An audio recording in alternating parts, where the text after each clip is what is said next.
Welcome to the Sense of Soul podcast. We are your hosts, Shanna and Mandy. Grab your coffee, open your mind, heart, and soul. It's time to awaken.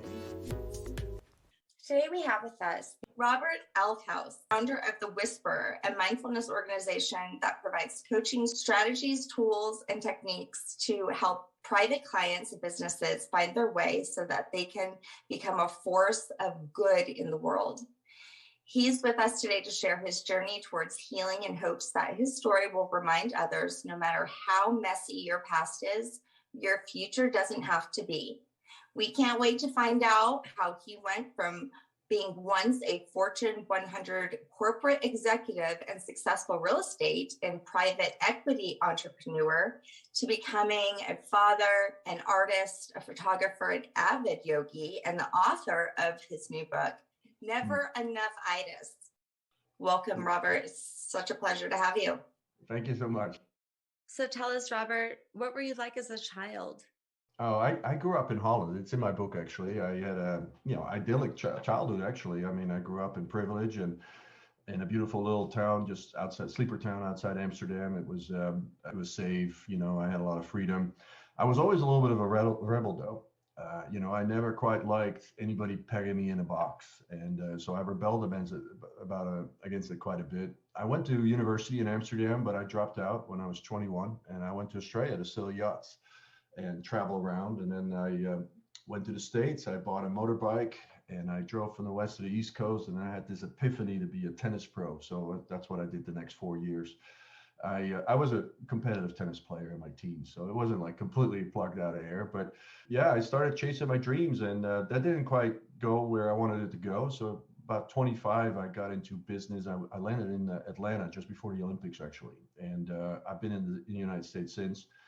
Never been back to Holland other than to just visit my friends, and my mom still lives there. But yeah, and I went on this American dream, right? So I went full bore on it, and I had a great career in real estate. I put myself through night school. I ended up getting into Columbia Business School. I guess not all the miracles leave the world yet, and then from there I went into corporate America. I joined GE Capital when GE was still a company that people wanted to work for. It's lost its luster a little bit, but I had a great career. I was very competitive. I out-hustled, outworked, out-dueled anybody in my path, and I was just relentless. But very successful, in the worldly sense.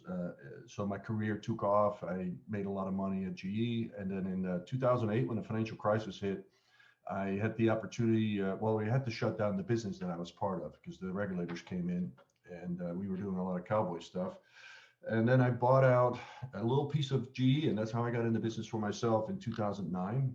I was building airports around the world at the time. I was a real estate infrastructure developer.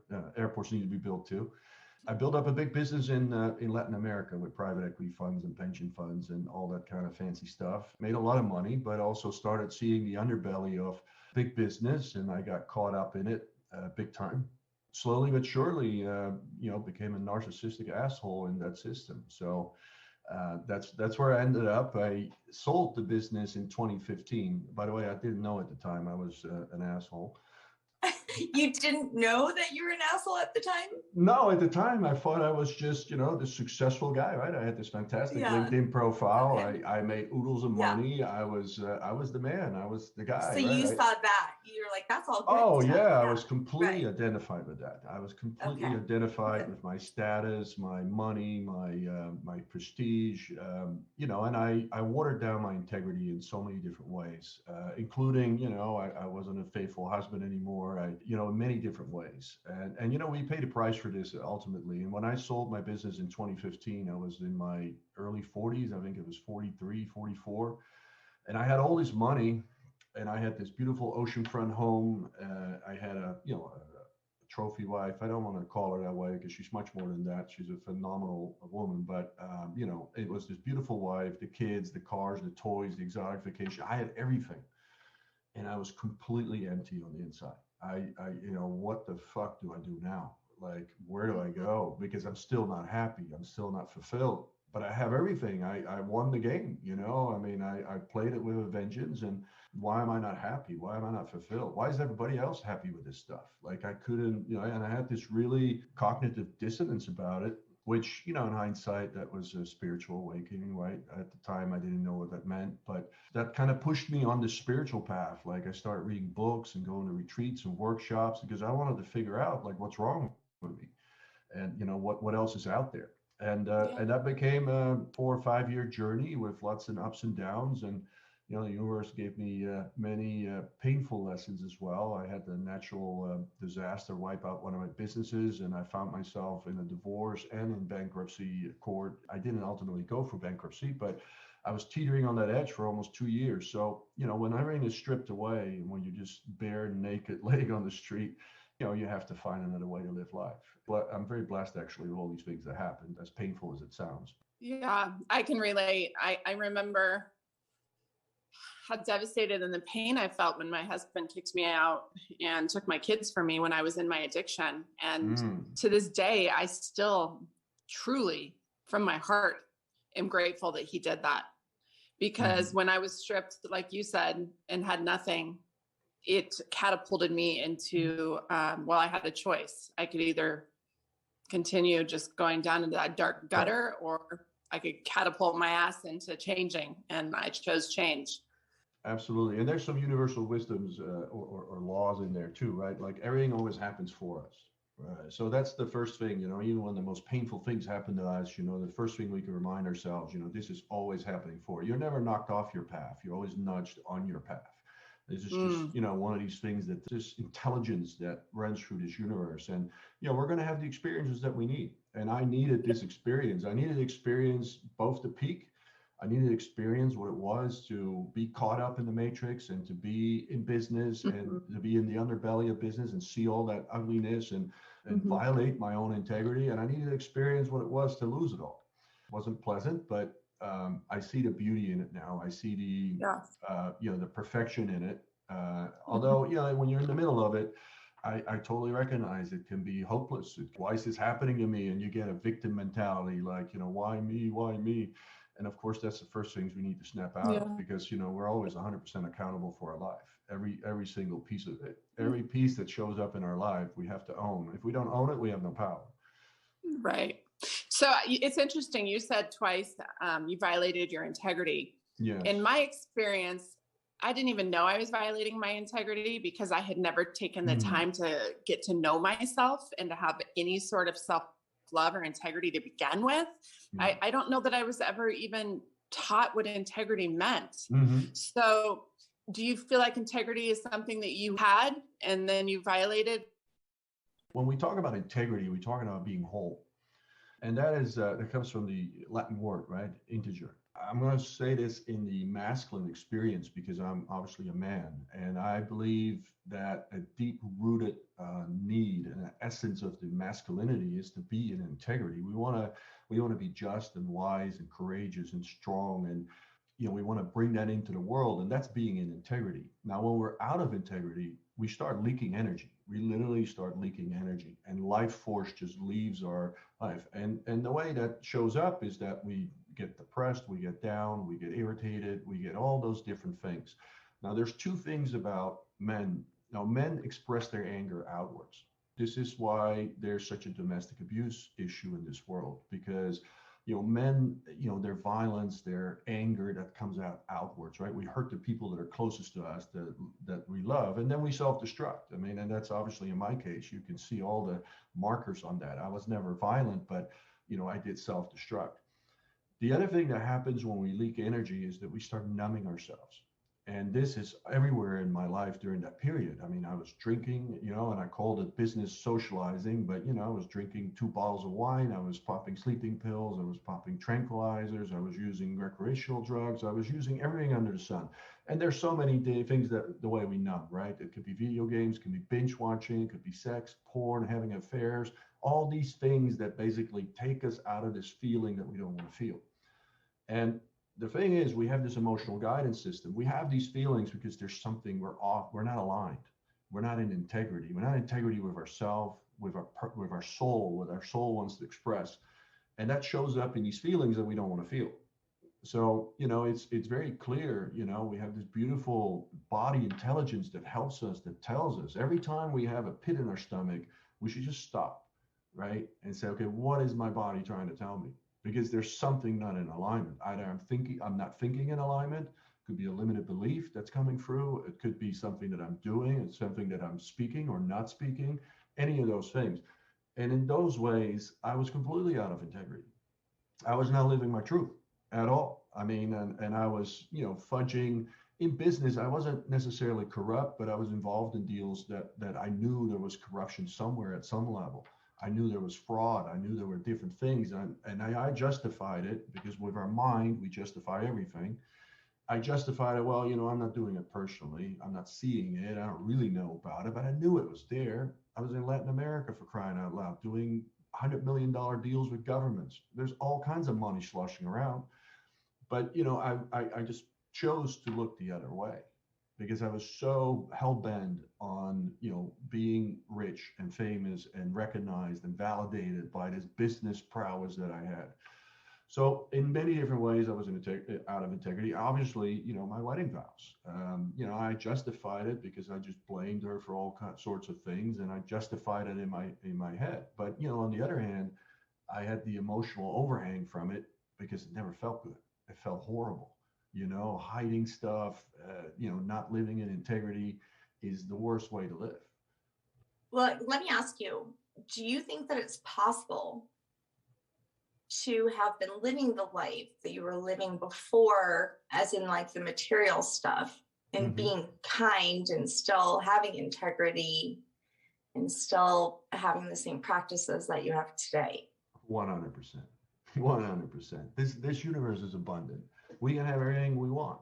We can create anything we want. It's just a mental program to say that, either money is bad or it has to be made in a certain way. All of those are just restrictions of your mind. That has nothing to do with universal laws, has nothing to do with what we can create.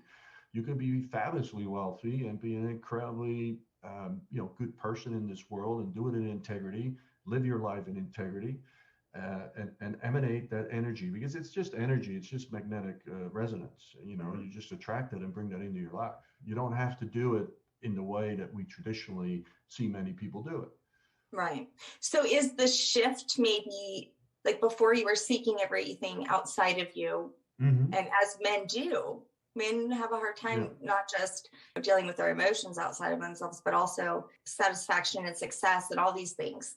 They're looking outside of themselves. So is that shift that now you can still have all that, but now you're not seeking anything outside of you? Yeah. So the irony is it's all within, right? Abundance is not in what you have in your bank account. Right. Abundance is what you feel, that you emanate that's your energy. I can tell you, I had at one point millions of dollars in my bank account, and I never felt poor.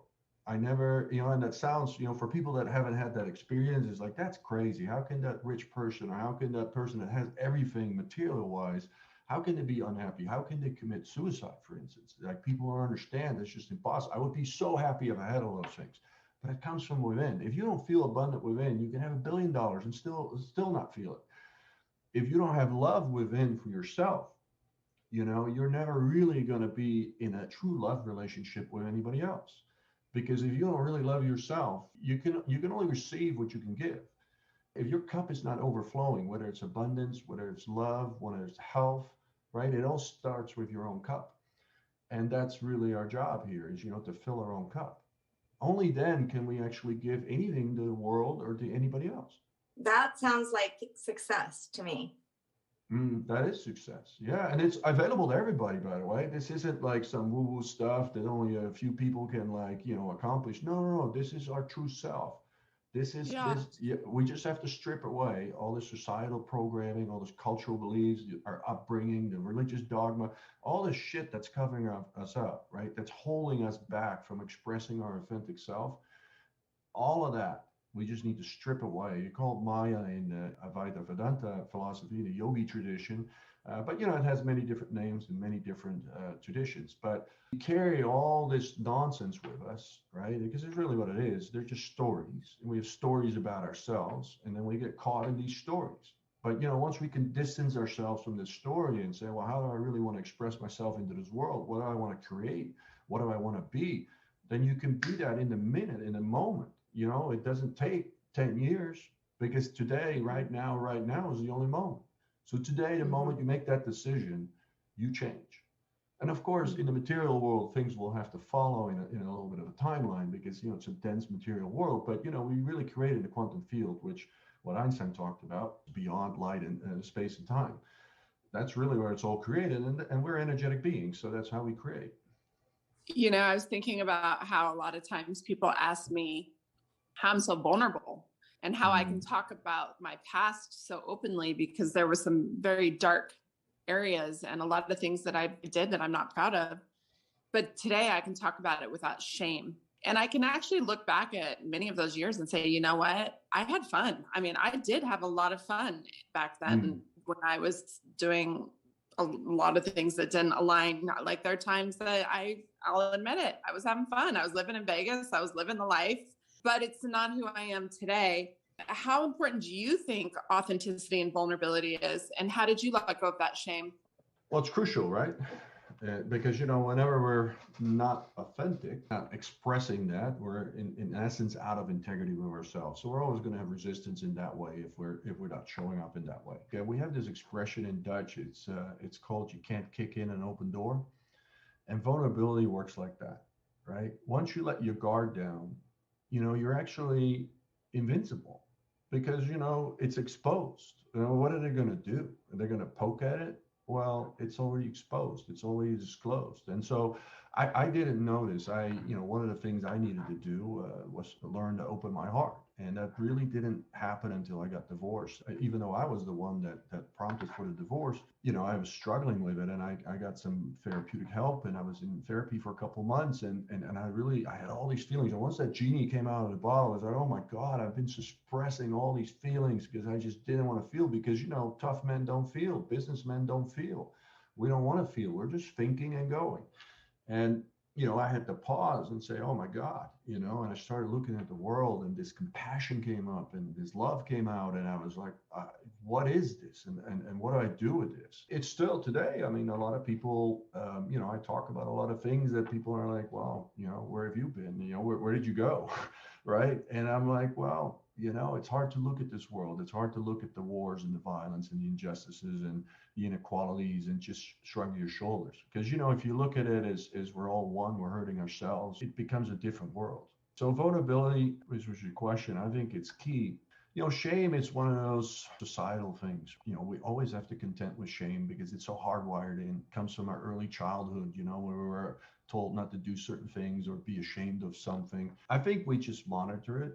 And we just say, why am I feeling this? What is here to be ashamed about? And usually when you peel it back a little bit, it's like it just dissipates because you're like, this is just me. I don't have anything to be ashamed about.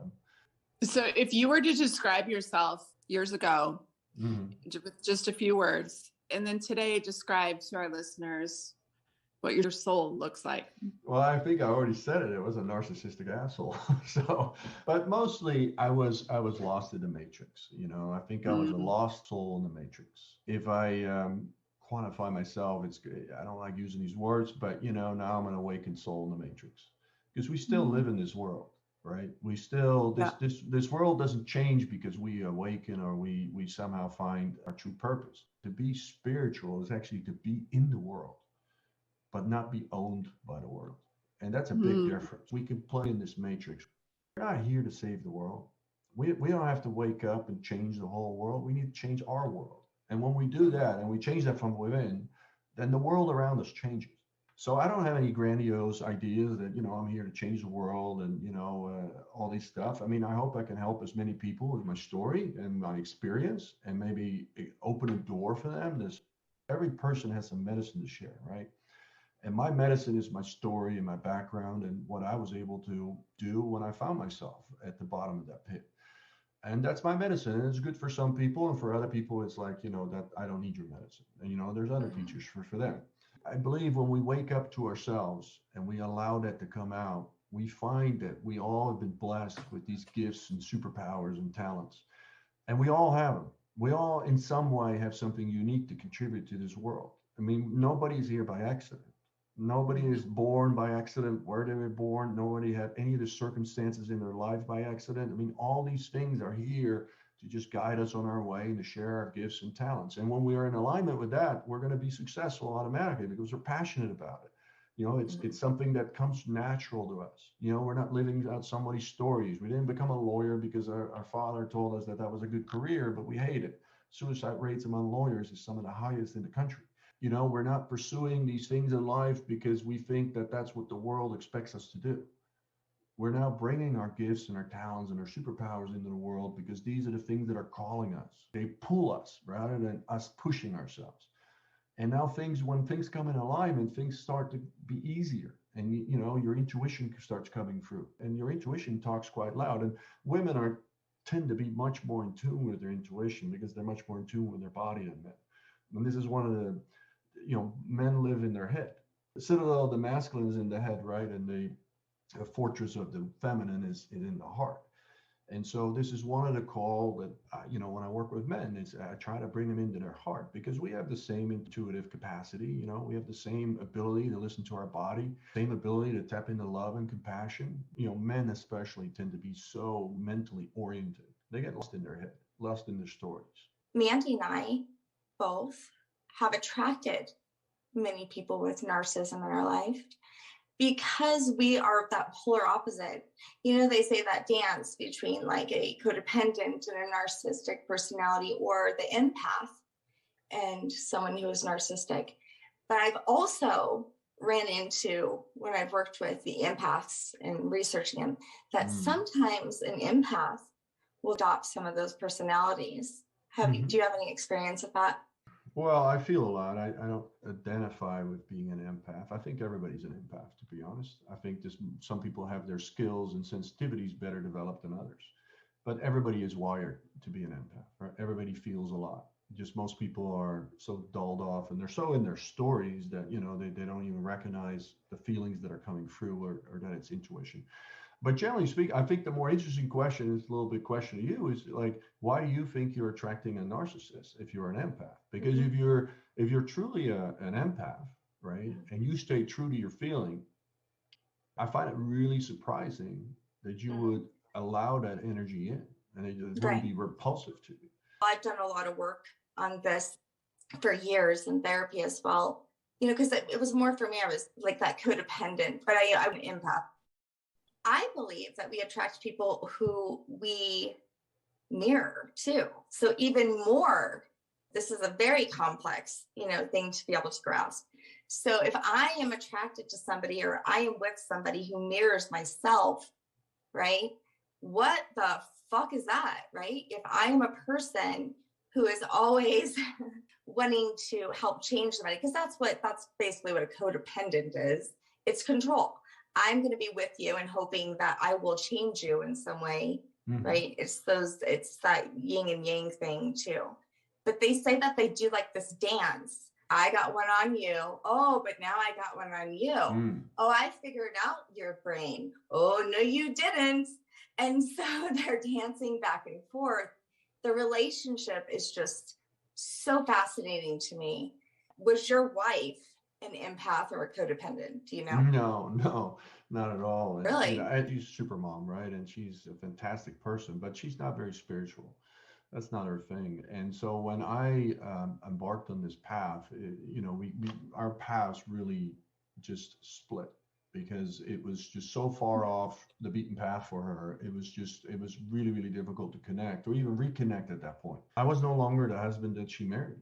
You know, she married a freshly minted Ivy League MBAer that was starting to kick off his corporate career. And, you know, suddenly I was this man interested in spirituality and reading Krishnamurti and going to workshops and retreats that she was like, where the F are you going? I remember this one time, I gave her a book that I love, which is The Surrender Experiment by Michael Singer. You know, I had just read it and it was like riveting to me. I gave it to her and I said, would you please read this for me? I just want you to get a flavor of this. This is so good. And it was on her nightstand for like two months or something. And then she gave it back to me. She said, you know what? I tried the first 30 pages and I just can't read this. This is just drivel to me. I looked at her like, oh my God, like we're just in different worlds. We're just like, because to me, it was the best book ever. It was just riveting, page to page. I devoured it. She couldn't get through it. And so it became a schism in how we look at life. And it still is. But, you know, we had a very amicable divorce. She's a great friend now. She's very happy with another man, and he's a great guy. And we have a fantastic, you know, co-parenting relationship. That's good. We're super flexible with our kids and with the arrangements, and super helpful for each other. I mean, I hung a fan at our house over the weekend. So like we have a great relationship. And when we got divorced, I told her, you know, I wasn't the best husband in the world, and I can't change that because I can't go back in time and undo the things that I've done. But I can be a world-class ex-husband. And I said, that's my commitment to you, that, you know, I'm going to be the best damn ex-husband this world has ever seen. And, you know, I feel that that's how we get redemption in life, right?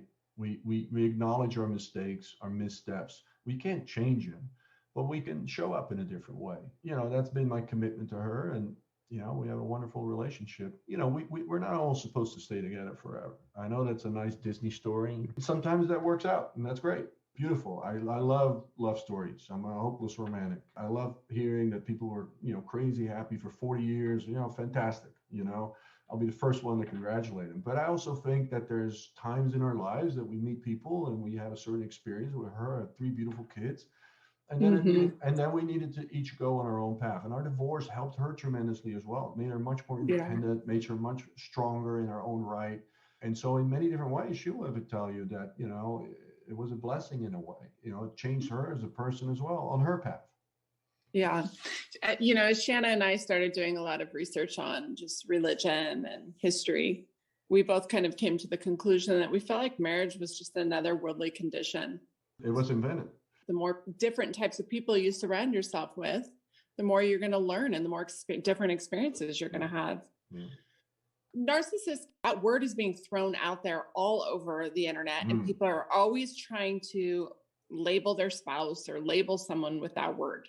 I think that you bring a lot of hope to that word because there's a lot out there that says that narcissists cannot be healed, that it is the one personality type that is hopeless. There is not help for them. They cannot change. Yeah. I don't live in that world. I live in a world where everybody can change. I agree. Everything can change. You know, we're energy. Energy can change. You know, we are not our beliefs. We are not our thoughts. Those things can change too. We can, you know, there's so many different people that I've met that has such miraculous transformations in their life. All walks of life, right? So this story that we're fixed, I just categorically disagree with it. We're not fixed at all. The dynamic relationship between an empath and a narcissist is that, you know, then supposedly a narcissist has no empathy. So they seek empathy. And so the return of that is that the empath sees that they don't have empathy. And so they yearn to fix them and give them and show them empathy in some way. But the thing is that doesn't it say a lot for a narcissist that they actually would be attracted to someone who's an empath because they actually do want to understand empathy? So like their energy is attracting each other because of, you know, one lacking it and wanting it. I find that interesting. I think a true narcissist in his highest narcissistic state doesn't even know what empathy is. So what you're saying is like what they're recognizing as empath. Like I see that, but I want that in me. Maybe it could be, but there could be so many more different things. And, you know, relationships are very complex, right? We're complex beings. I mean, we're complex human beings. And the only thing I would tell you, and I don't want to tell you anything, but I would suggest, right, is like, don't get too hung up on words, because in the spiritual world, I don't even like using the word spiritual too much, because everything is spiritual these days, and everything at some level is spiritual. But when you say I'm an empath, now you boxed yourself. You're much more than an empath. You're a radiant, you're an individual expression of God. You know, you're a piece of consciousness that has having a human experience. And whenever we put a label on it, we're starting to limit what we are. Like when you say you're an empath, you're limiting yourself. You're much more than an empath. Who cares about being an empath? You're just highly sensitive. You're in tune with your intuition. I And that's agree. like, I follow a vegetarian diet, but when people ask me, are you vegetarian? I said, no, because I don't want to be boxed in, because maybe tomorrow I'll wake up and I want to have a piece of steak, and I'm going to have a piece of steak, because if that's what my body calls, I'm going to go out and have a piece of steak. I resist any labels because I don't want to be Yeah. labeled. I don't want to be labeled by anybody. And you know what? Today I'm this, and tomorrow, if I wake up and I want to do something different, then, and that's in the way we dress, in the way we speak, in the what we do. I mean, we can change careers, we can change, our partners. Obviously, we have to do it in a conscious and sensitive way if that's what we're calling to do. But let's not get caught up in these things that all supposedly are fixed, because the world wants to fits us in boxes so it can place us somewhere, and we fit better in the Facebook algorithm. Everybody wants to box us in, and I resist I agree. anything that boxes you. Like, I don't want It any always restriction. bothered me that you could be 20 years into recovery and you go into these meetings and they still expect you to introduce yourself as, hi, I'm Andy, I'm an alcoholic. No, I'm not.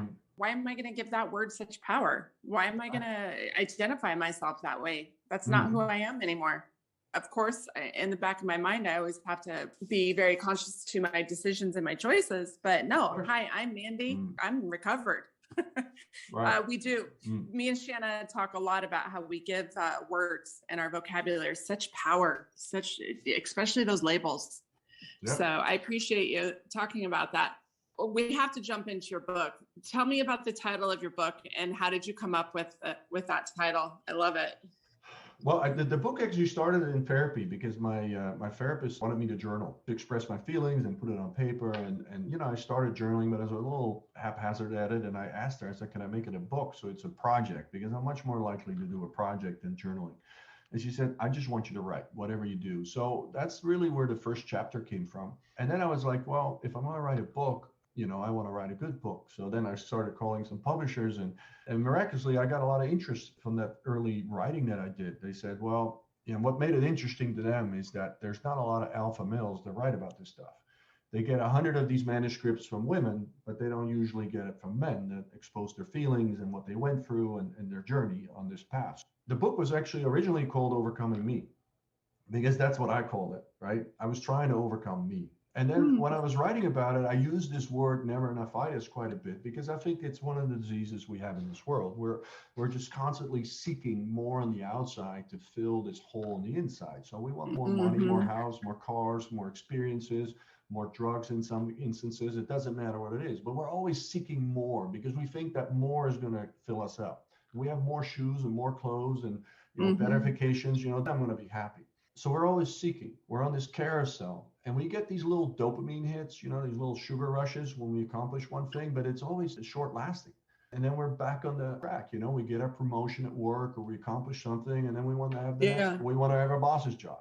We get a pay raise, and 3 months later, it's like, well, I want to make a little bit more money, Yeah. And so it never ends, right? And this is really what I call Never Enoughitis, is this disease that we're just always searching, we're always hunting, and it's exhausting.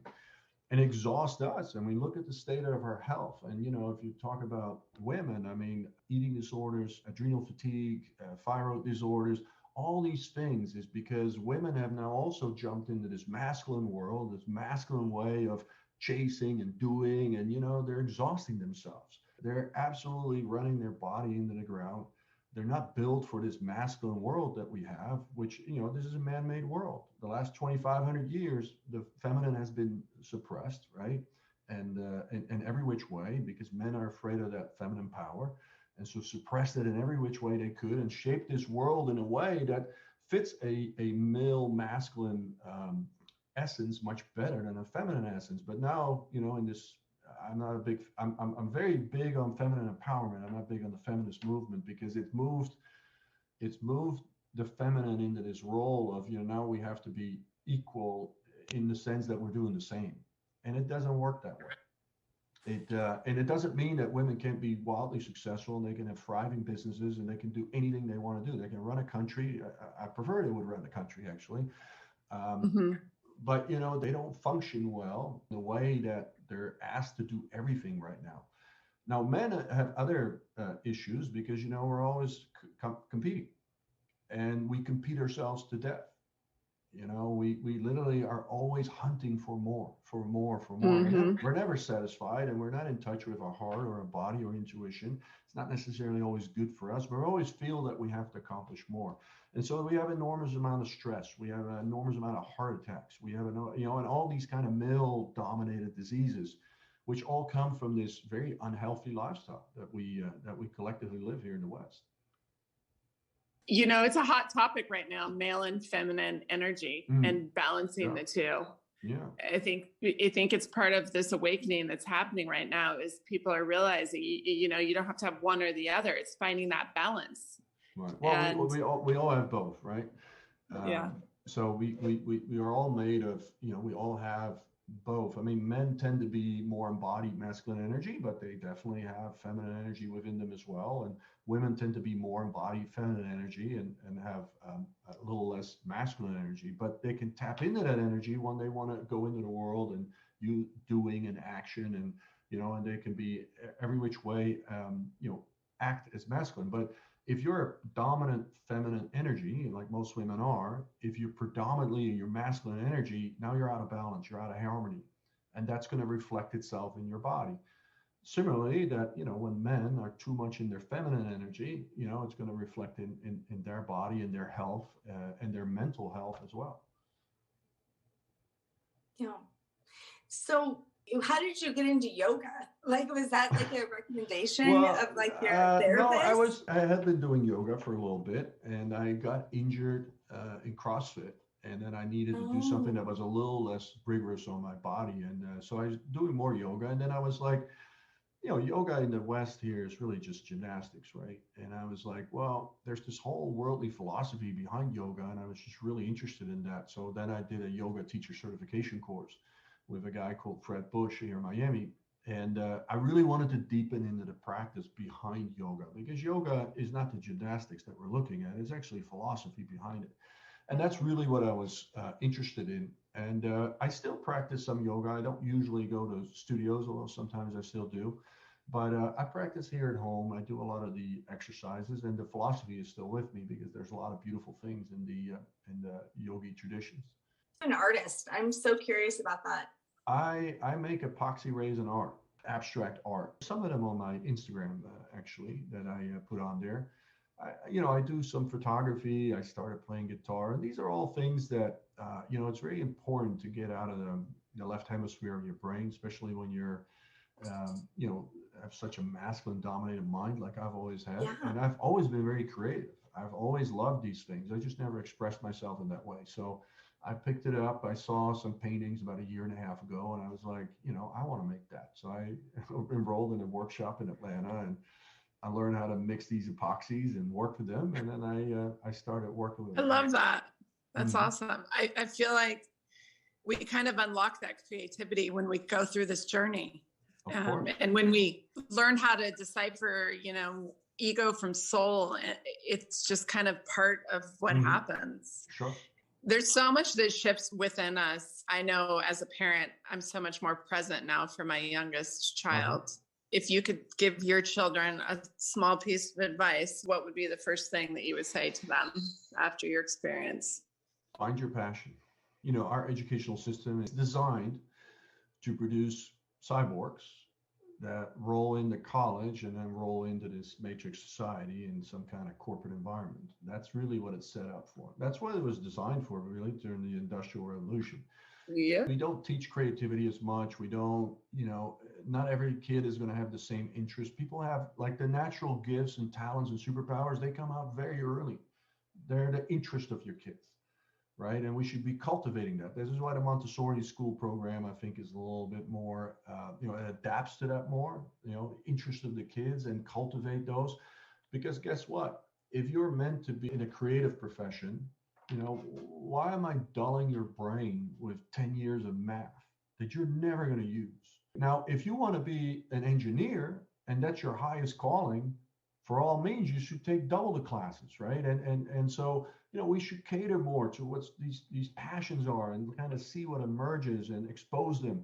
we have lost a lot of physical education in art classes, which I think is a pity, because I think those things bring out creativity in kids that we need to stimulate, especially creativity, because everything in a way is a creative endeavor. Like even a lawyer needs creativity, and he needs to be creative with the law. I took wood shop and I was pissed. I was pissed that I was putting wood shop. I was like telling my parents, get me out now. But you know what? I still have the thing I created and loved it. And so I agree. I don't know what's going on with schools. Like they're taking out, different ways to be creative, different ways to use like just basic skills, like, can we please have a class to learn how to change, your oil or something, or at least know where the oil goes. Yeah. And there's other parts to it too. So we've lost vocational schools, right? And so there used to be, even 40, 50 years ago, if you're, let's say a guy, and you were more inclined to work with your hands, then you went to mechanics school, you went to electrical engineering school or electrical school, you went to plumbing, you went to carpenter. And we are starving for those people in this labor. Country. Starving. For craftsmen, right? And there's so many people that are pushed into this college track. I know. Which is not where their highest not joy for is. Everybody. No, it's not where their joy is. It's not what they want to do. And we're craving people to go to vocational schools, but we look very much down on it. We feel he's just a plumber. The amount of ingenuity and creativity and craftsmanship you need. And they make good money. And they make fantastic money because there's so few of them, right? And it's so hard to get a good one. So I think we have this really cocked up view on, what's valuable in this world, and our biggest and best brains go to Wall Street now, and that's a damn shame. I mean, Elon Musk talks about this all the time. We need that engineering talent to go into manufacturing and design, and we have so many different things that we can design to advance humanity. And us slushing around capital the way we do, it's not the best use of that brain power, and it probably doesn't make all these people happy. But we glorify rich, so people go where they make the most money. Yep. So find your passion is the number one thing I tell my kids. Find your passion. That's your job. Find your passion. I love it. After this shift has happened to you, makes you think it's not still happening. We never stop being a student, right? Yes, it's a forever journey. I think there's this misconception that people that go through this awakening or this shift or whatever you want to call it don't have some really bad fucking days. And we do. And we can really get into ego again real fast.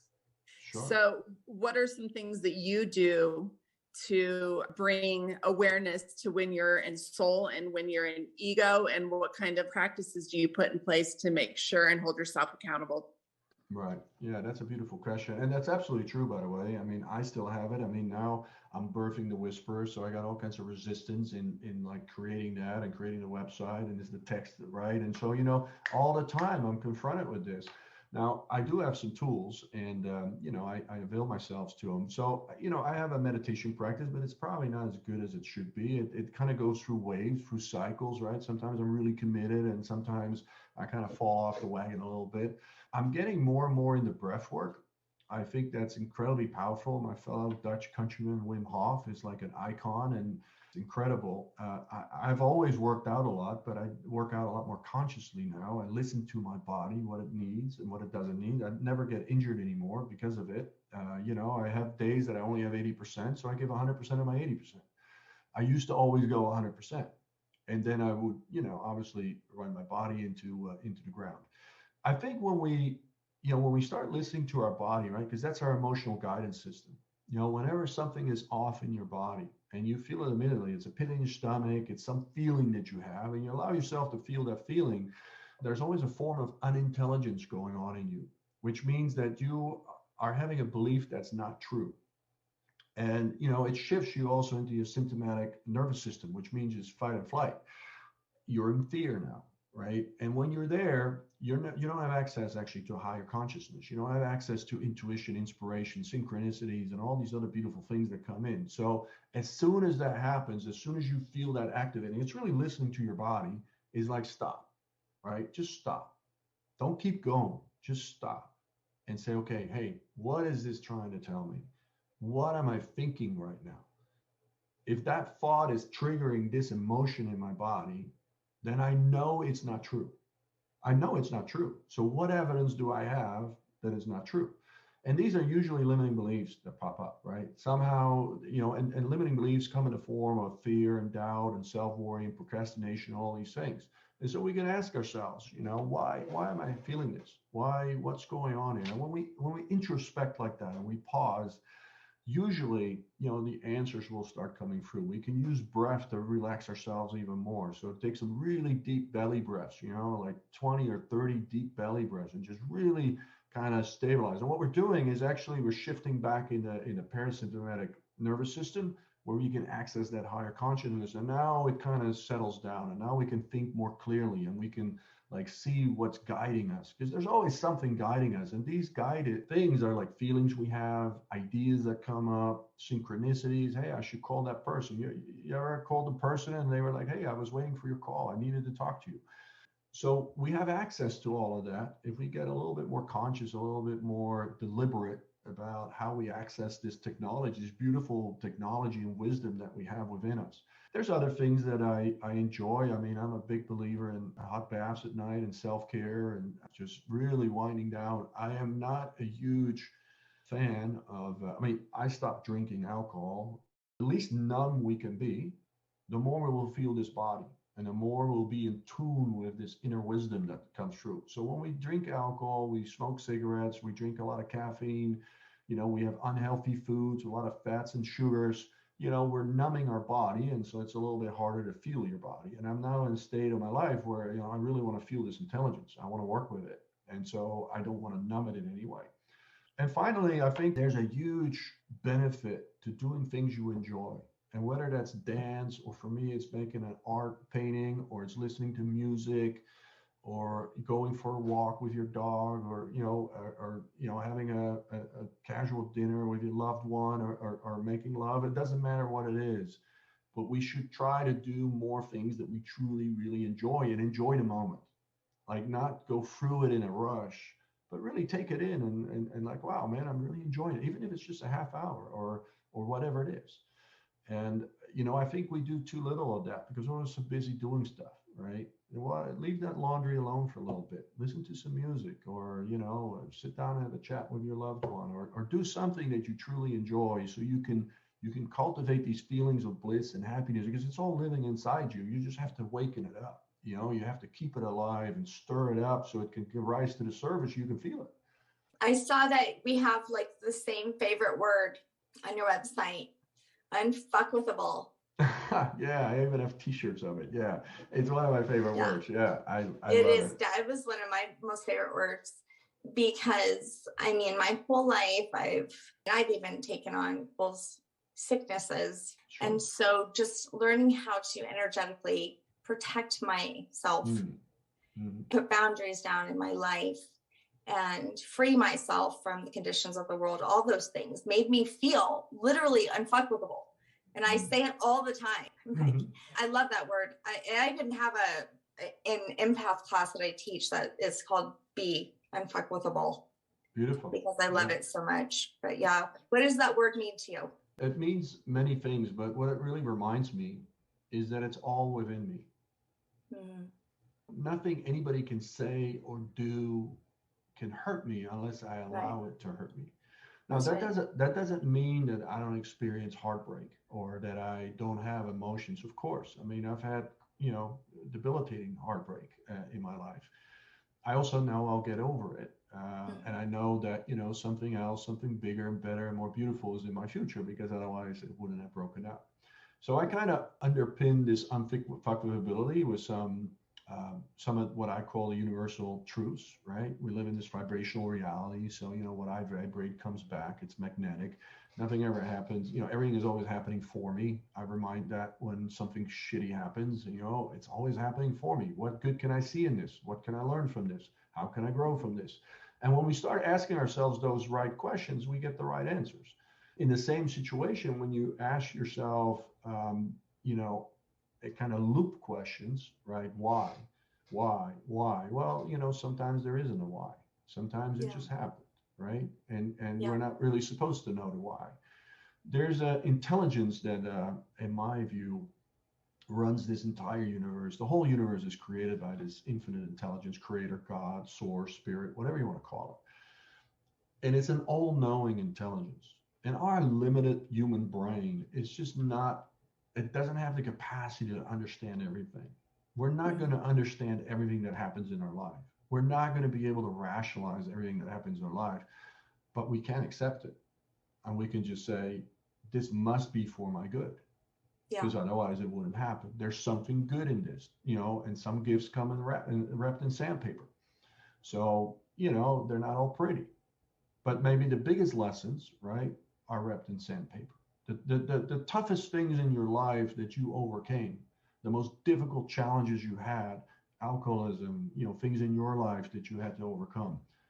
Those are the ones that you look back at now is like, oh my God, this is amazing. I overcame this. I survived this. And so when we find ourselves, if you want to be unfuckwithable and we don't feel it in the moment, look at your own life. Look at all the stuff that you already overcame. Look at all the challenges and all the tribulations and all the heartbreak and all the things that in the moment at the time you thought your life was ending. And you're still here. You came through it and you became bigger. You expanded eventually. The object of everything is to expand. So when we contract, when something shitty happens, when our heart is broken, when something like we contract, and then your job is, okay, how can I expand? How can I grow beyond it? Because when we expand, we overgrow it. We basically just rise above it. And I still go through this all the time. I mean, I have shit happened in my life, I get upset and but it has a lesser and lesser impact on me because I'm a little bit more unfuckable than I was yesterday. And now it's time for Break That Shit Down. My number one thing is you can always change. And change takes a second. Nobody is fixed. You are not fixed. You are not destined to live the life you live today. You can recreate anything. Everything is just energy.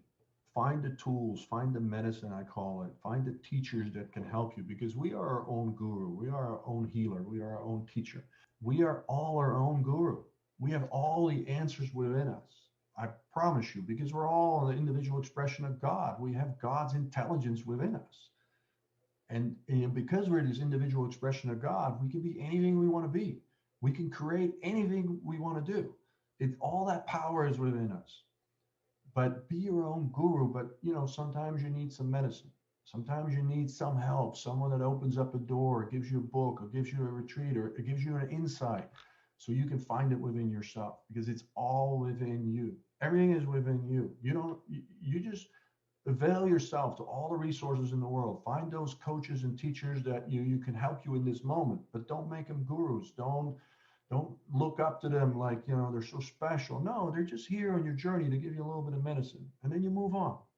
And I think you should look at everybody in the world that way. So read all the books you can, look, all the spirituality classes, all the podcasts that you can listen to that can glean wisdom, but be your own healer, be your own guru, own it. And you will find the answers within. And you want to know what? That's what I love about you is you own it. That to me was very captivating and attractive about your book is you own it. You owned every ounce of your story. You can feel it through your words and you own your past and you own your faults, but you also own who you are today and you own that medicine and you own the practices. And so to our listeners, I would suggest picking up his book. It's raw. People know I like raw. It's just very detailed about your life and I appreciated it. So thank you so much for coming on Sense of Soul today and for breaking that shit down. No, thank you so much. I think you got the nice words about my book. I really appreciate it. That's like putting a little baby in the world. And obviously it was very private, but I think it needed to be for it to be meaningful to people. I had to overcome a little bit of shyness there to put some of that stuff out there. But I'm happy with how it came out and I appreciate you enjoyed it. Yeah, no, I felt it. Where can everybody find your book? It's on Amazon. I believe it's on Barnes & Noble and various other outlets as well. It gets published like that, but it's on Amazon, Never Enoughitis. Yeah, I mean, I hope people enjoy it and it can help them a little bit, maybe open a door for them. The third chapter is actually a lot about my self-realization and my path, and I share a lot of resources and books and things that, help me and practices that help me. So I hope it's meaningful for people. decide to pick up a copy, and I appreciate it if they do. You want to shout out your social medias and any other workshops or anything you got going on? I'm on Facebook and Instagram at the Zen Whisperer.